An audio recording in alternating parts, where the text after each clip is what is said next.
Okay. You know, we have been communicating, but I have not met you face to face. It's a pleasure to meet you. Okay. Colleagues, my topic today will be the age of openness and open access production and dissemination of knowledge. You know, basically we talk about open access, and recently I have been dragged into the whole podium by Esther and colleagues, you know, because when she called me online, she told me, Wilfred, can you just talk to some few people about your publication experience with open access? And I said, okay. I thought it would be maybe 1 or 3 people to talk to. But before I knew it, there was an email to the whole faculty, to the whole institution, that there is an open access workshop. Okay. Well, we'll have to take up the challenge because professors are known to be talkatives. That is why whatever I will say is called talk. So I will be talking today. Basically, Esther just tried to put me in a new area or a gray area, though I have published extensively in open access, but I have not actually researched much what it's all about. So basically, I have been introduced. When we talk about openness, the other name for globalization is openness. Are you guys aware? I say economic openness or openness. I have read several books, and in fact, the description of globalization is openness. Now, if we want to actually give some context to globalization, what comes to mind? The first thing there is openness. The second one is efficiency. The third one is cheaper products. The next one is breakdown barriers or breakdown of barriers. The next one is border porosity. Then the next one is more interaction, effective integration, rapid changes, technological innovation, information explosion, knowledge society, freedom of movement, stroke activities. So these are all some of the concepts that can come to one's mind when they talk about globalization. And in fact, for me, I consider this as the principles of globalization. So let's just take a few definitions of globalization in order to get a clearer picture. Globalization amounts to an effective erosion of boundaries, a state whereby borders turn totally porous. That is according to Ukpere and Slabat. And of course, as clear, maintain that globalization is the process of interaction and integration among people, companies, and government of different nations, a process aided by information technology. And of course, Gideon says globalization is the intensification of worldwide social relations which link distant localities in such a way that local happenings are shaped by events occurring many miles away. And you see, so most of this definition, therefore globalization is an era of openness. You know, that is why it is also referred to as the age of openness, which ties up to the topic of today. Now, academic publication before the dawn of openness. In terms of academic publication before the dawn of openness or globalization, we have what is called closed access publication, which is what some people call subscription-based publication or print-based publication and the rest. So let us just, during that period, there was just a single model of publication, just single way to publish a paper. That is in print format or the closed access format. Closed access publishing refers to the traditional or old publishing model where authors relinquish their copyrights to the publishers who lay down strict rules on how published articles may be used by the authors and others. And you say, so this is the ancient one, the previous one, within the period of autarky or period of closed access.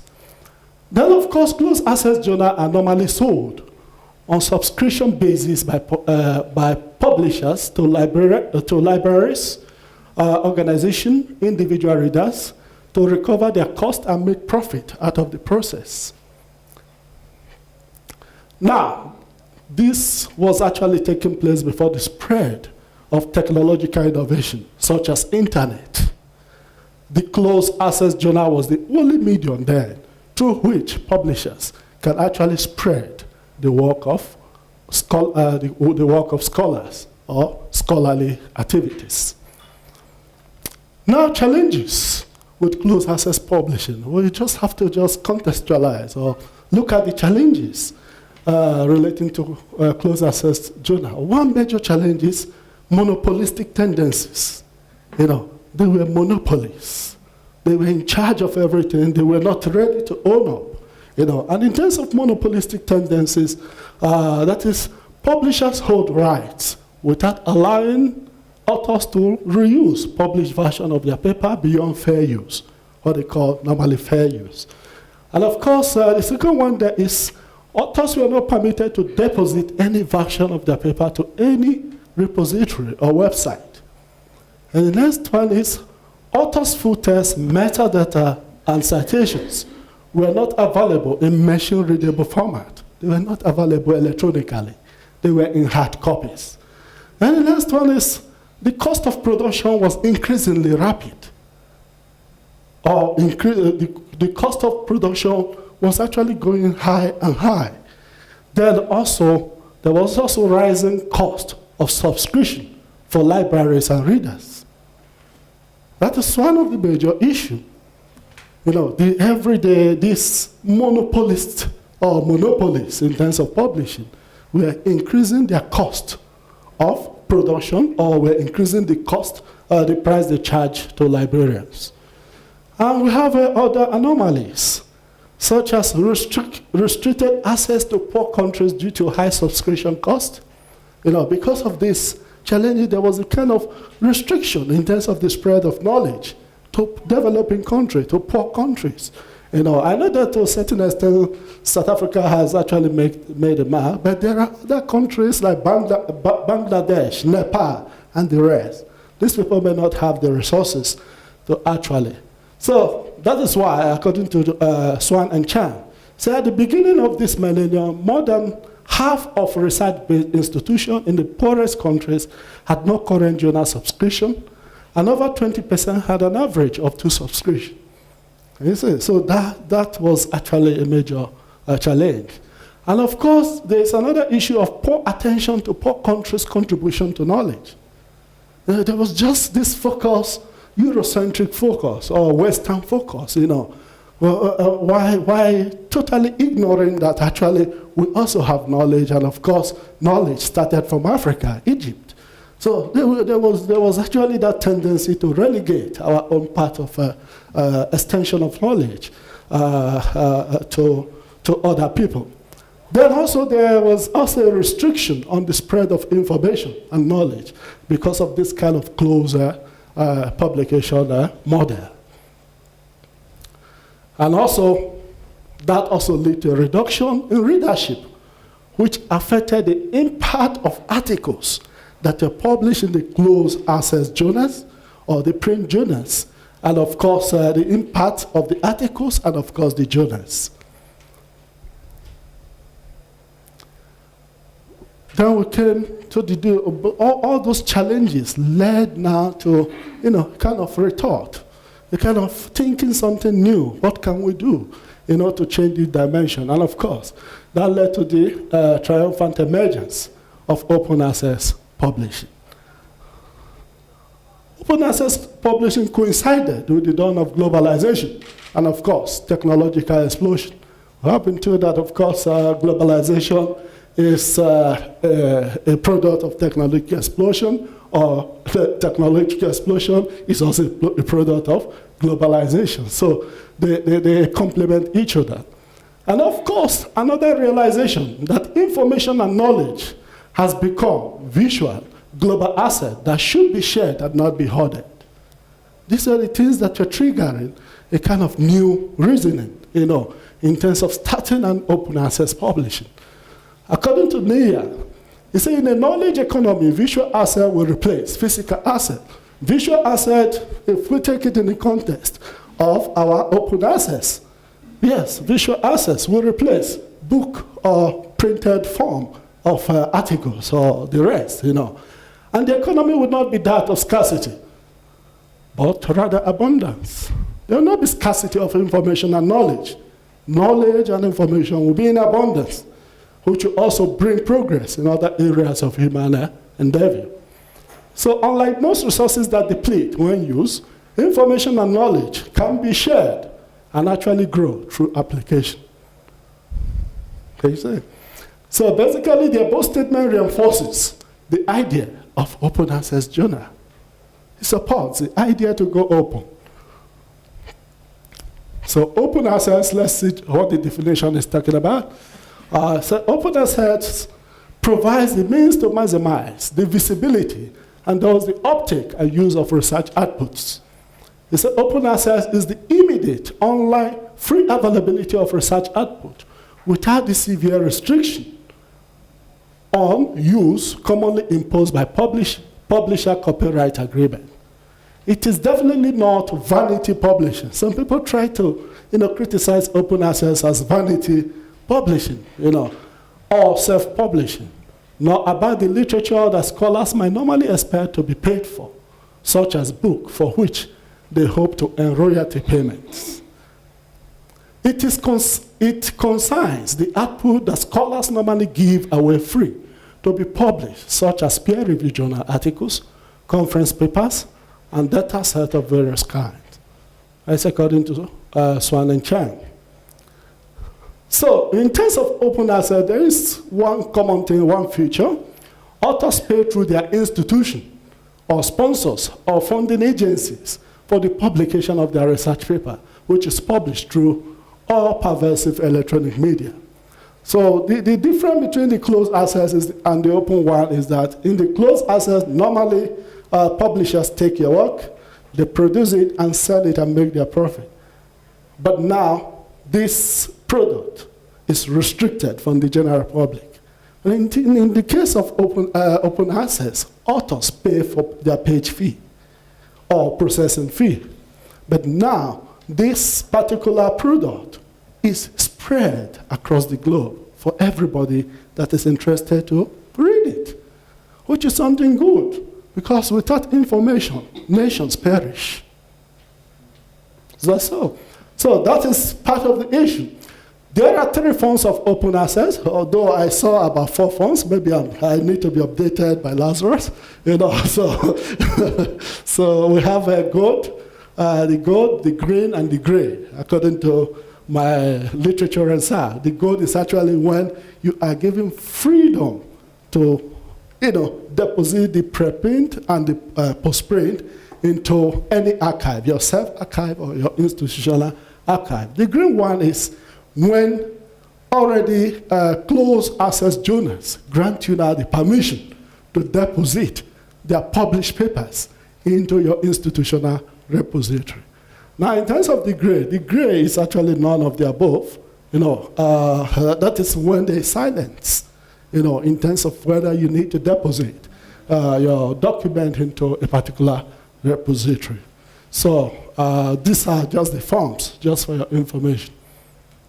So according to Woollock just gave a very powerful statement. They said, open access has been acclaimed by many as the business model which will transform the scholarly publishing marketplace, rescuing libraries and academies from the evil of commercial publishers. So to a certain extent, the commercial publishers were actually exploiting the real people who are doing the job, that is the academics. And they're selling this product to make their own money. And in terms of the open access journal, institutions pay on behalf of academics, or if academics have also earned subsidy in the form of part of their publication, they can pay from their subsidy to support their institution in terms of publishing their work. So the idea is that published work should be freely deposited for anybody to read so that the world can make progress. So the idea is that there's a need to stop that exploitation, which the closed access publishers were actually doing or committing against the main workers. So why do academics publish in a journal? We just need to, please, ladies and gentlemen, if I'm just 5 minutes to go, you just inform me. I don't have 25 minutes to speak here. Yeah, okay. So why do academics publish in journals? We now move to the journal aspect. Published papers are permanent because they enter the permanent and accessible knowledge archive, known as body of knowledge. And the other one is published papers are actively publicized, and it becomes available to a far greater audience. So in terms of archiving, which is very, very important in terms of the new open access journal, and Lazarus has actually contacted me on certain occasion in terms of the new dimension of archiving. Actually, I don't think I met this issue of archiving first in UJ. I remember when I was in CPUT, I was also doing very well in terms of publication, and I remember the person in charge of that was one Professor Van Broeke, who left from UJ to CPUT. He's in charge of the repository at UJ. And in fact, to be frank with you, when one of my papers, which was the relationship between unemployment, inequality, and poverty, was published, I did not notice even the citations. But now, when it was deposited at the CPUT repository, within a space of few months, 700 people have cited the paper. You know, something that is actually very, very great in terms of impact. You know, so published papers are actively publicized, and it becomes available to a far greater audience. More people can read it, which also harmonizes with the idea of open access. It is also a source of networking and recognition. Yes, if our papers are kept close, who will read it? Who will network with you? Who will know that you have done something? So it's a source of networking and recognition. People recognize you for what you have done. At times I sit down in my office, I'm receiving calls from China, from Romania. Prof, can you come and give a talk? Prof, can you come along? We want to hear more about this your paper. You know, it is part of the publications, and you are recognized for that particular thing. It is a source of promotion in one's academic and professional career. A source of promotion in one's academic career. So the above are all strong correlates of open access publishing, which give additional impetus to support it. Can you see? So it is this whole thing harmonizes with open access journals. So impetus for open access publishing. These are the reasons what triggered open access the more.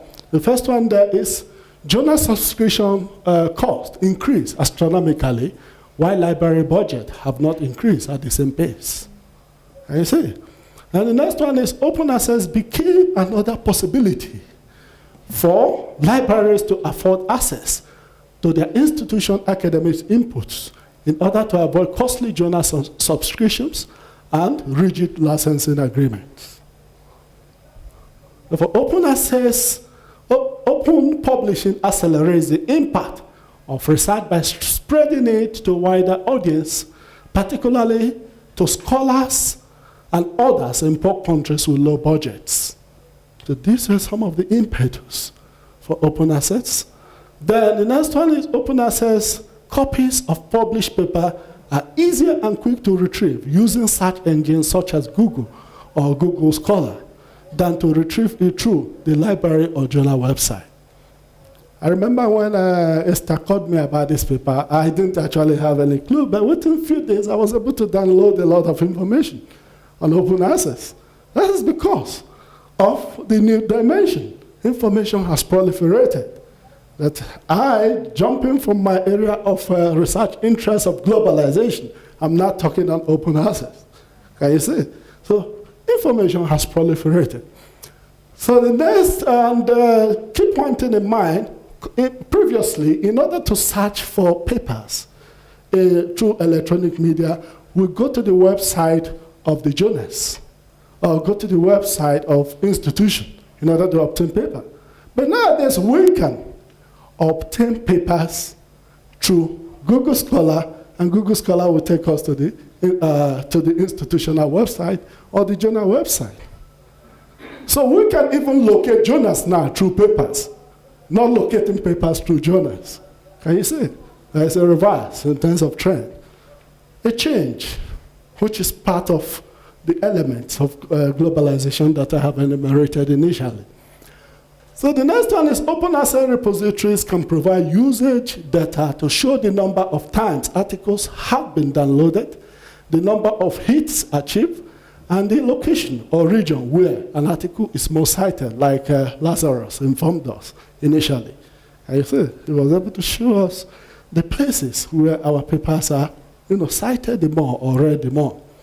So open access repository system have opened doors for developing countries' scholarly output, which was previously contained by Western journals. It has opened doors for every person. See, which is starting out to one of the principles of globalization: freedom. Freedom of movement, freedom of activities, no restriction. So, these impetuses could explain the reasons for rising trend in open access journals. So these things could explain the reasons for rising trend in open access journals. Let's just look at signs of rising trends in open access publishing. The first one is several closed access publishers have recently adopted, partially or wholly, the open access model. Are you aware of that? Springer is going open access. Another journal like Kamla Raj, which is an Indian journal founded in 1948, has not totally gone open access.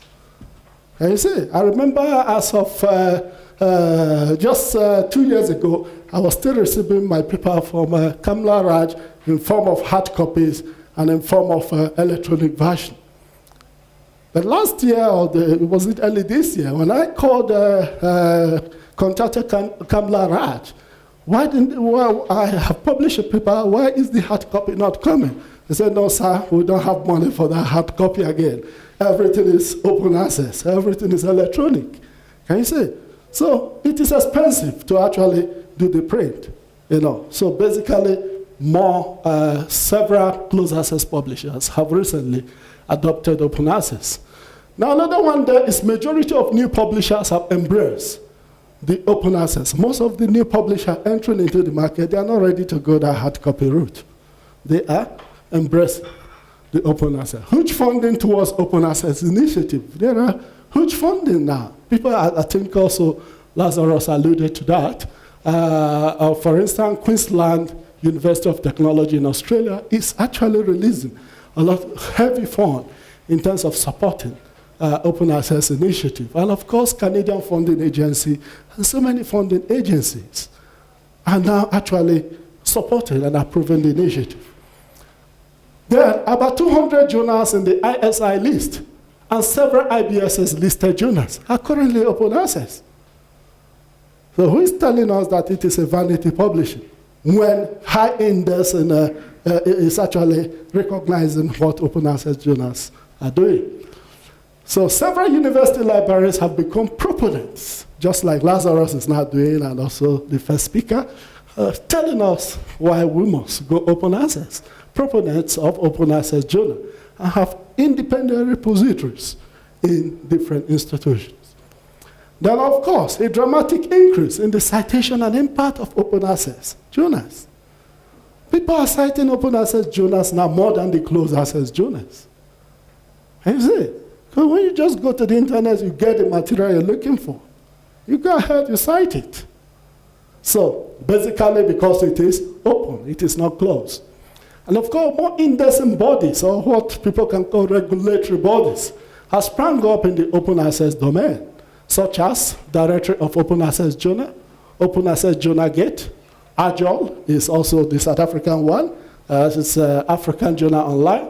And of course, OASIS also is one of them, which is also a sign that there is a rising trend, more organizations or more indices are becoming interested in them.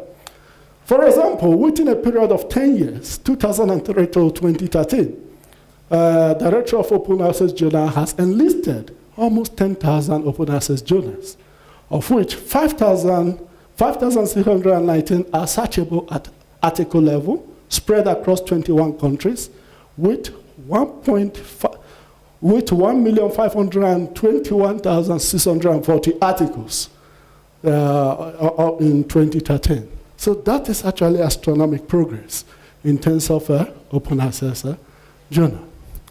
General benefits of open access journal, let's just run through them. It helps to bring visibility and attract higher impact for articles and journal. Just expose your journal to more audience, and also, of course, increase the impact of the journal. Support the free movement of scholarly knowledge across the globe at a faster pace. Information is moved at a faster pace.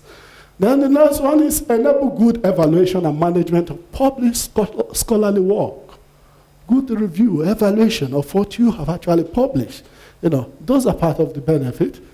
Create an avenue for the permanent storing of research output, just like Lazarus have been actually discussing with us initially.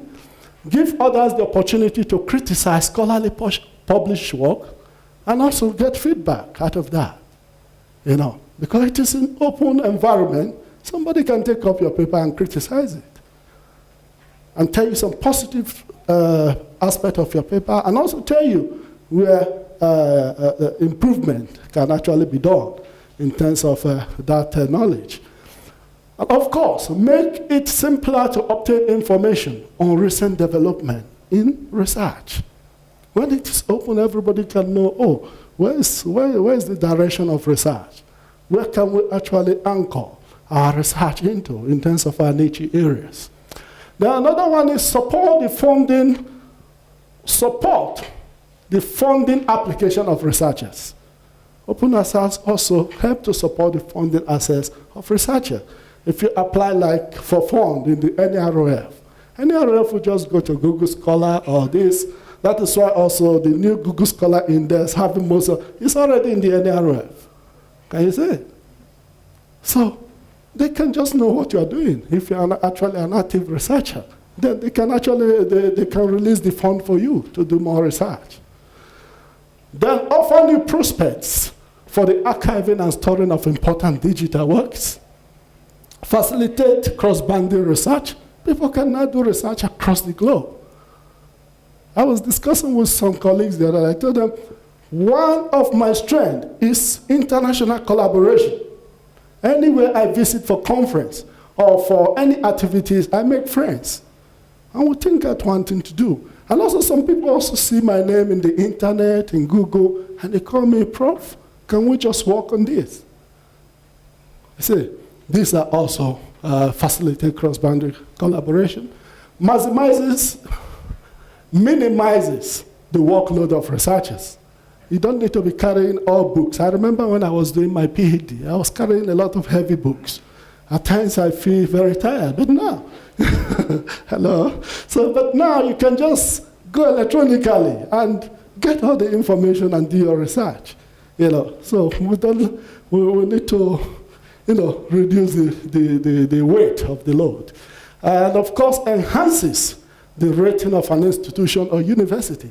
Today we are hearing UJ is one of the top, UJ is one of the 40. You people don't know how UJ is achieving this. Part of it is open access journal. Because many academics here are publishing in open access journal. The same thing, the same rating applies to many other top universities that have actually embraced it. So they have seen the dividends of open access journal and they're giving their full support. Then the next one is maximization of publisher subscription costs, minimization of publishers' subscription costs. You can also minimize the cost of subscription. Then provide more flexibility and integration than other mediums of spreading scholarly work. So it also provides flexibility, in terms of disseminating research work, and also brings about that effective integration in terms of the principles of globalization that I've spoken about. So support the mission, vision, and core values of most universities, such as academic freedom. And you see, if you're restricted, you don't have academic freedom. And you see? So academic freedom, equality, and openness, which also ties up with Open Access Journal. That is actually according to Dyke University Library. And I think the Dyke University Library also listed more than 38 benefits of Open Access Journal. More than 38 lists of the benefit. I've just decided to work on, say, about 10 of them, or few of them. They have more than 30-something lists to researchers, to institutions, to the economy, to, So that is to say that many people are actually taking cognizance of what Open Access Journal is doing. Criticism leveled against Open Access Journal. There are some people have actually started their criticism. And I know most of these people may also be people that are a kind of apologists or proponents of the closed access journal. And one of the criticisms against open access is that open access compromises quality of scientific publishing. So it compromises quality of scientific publishing. Well, for me, I tend to differ in terms of that criticism. Then charging fee to authors or their sponsors for accepted article may compromise peer review process. People feel okay because they charge authors, they may want to publish the paper on time so that they can get their payment from authors. But actually the bottom line, the principle of is not the money from the author, but publishing renowned and good papers or pure standard papers. Another criticism is open access amount to vanity publishing, like I mentioned before, where people publish to get money out of the publication. So another one is emphasis on quantity as opposed to quality. Those are part of the criticisms, that they emphasize more quality production of knowledge, but not quality. Then open access publishing can only survive through author's fee. That is also one criticism. But the fact of the matter is there are so many funding agencies that are supporting open access, and they can survive without author's fee. Then the next one is majority of the open access journals are predatory publisher. There's another guy in, how many minutes left for me? 0. Wow. Okay. Okay, there's another guy. Okay, let me just rush it through. I had wanted to speak more about this guy, Jeffrey Best, but I don't want you guys to mind him. He's one ardent critic of Open Access Journal. He has opened his private blogs and criticizing a lot of open, and he has coined the name predatory publishers, and I wonder who gave him an authority. For one thing, Jeffrey Best is not a PhD. For another thing, Jeffrey Best is a librarian. He cannot talk about what authorities have written, so he should keep short. So basically, that is why he's in the University of Colorado. I have spoken to my colleagues about that. And of course, there are so many open lobbying against Open Access Journal. So basically, I have my personal reflection on Open Access Journal, my incipient encounter with Open Access Publishing. That was when I was in CPUT, and of course, they requested me to bring some of my publication or some publication that I have not published. And that was the beginning of my encounter with them. My publication in Open Access Journal, I have published a lot in Open Access Journal, like Kamla Raj, academic journals, and other Open Access journals in Europe. Peers publication in Open Access Journal, peers, most of my peers also do comment that their papers in Open Access Journal is more cited than the ones in Closed Access Journal. And of course, the goodness of ebook and e-commerce, we are beginning to see the goodness. And of course, currently, I'm heavily involved with Open Access Publishing. I'm the chief editor of 2 Open Access Journal. a co-chief editor of one of the open access journals, South African Journal of Human Resources Management. I'm the chief editor of African Journal of Business Management. I'm in the editorial board of Kamla Raj, that is Journal of Communication. All these are all IBSS journal, although one of them lost the ISI indexing. So finally, I just need to conclude on this note. The benefit of open access publishing far outweigh the criticism levied against it. We are in the era of openness, hence all closed activities should be laid bare. Open access harmonizes with the globalization principles of openness, efficiency, cheaper product, breaking down barriers, border porosity, more interaction, effective integration, rapid changes, technological innovation, information explosion, knowledge society, and freedom of movement stroke activity. Open access is the order of the day. In spite of the lobbying to stop its progress, open access is a moving train, and those who desire to progress must jump into that train or be left behind. Thank you.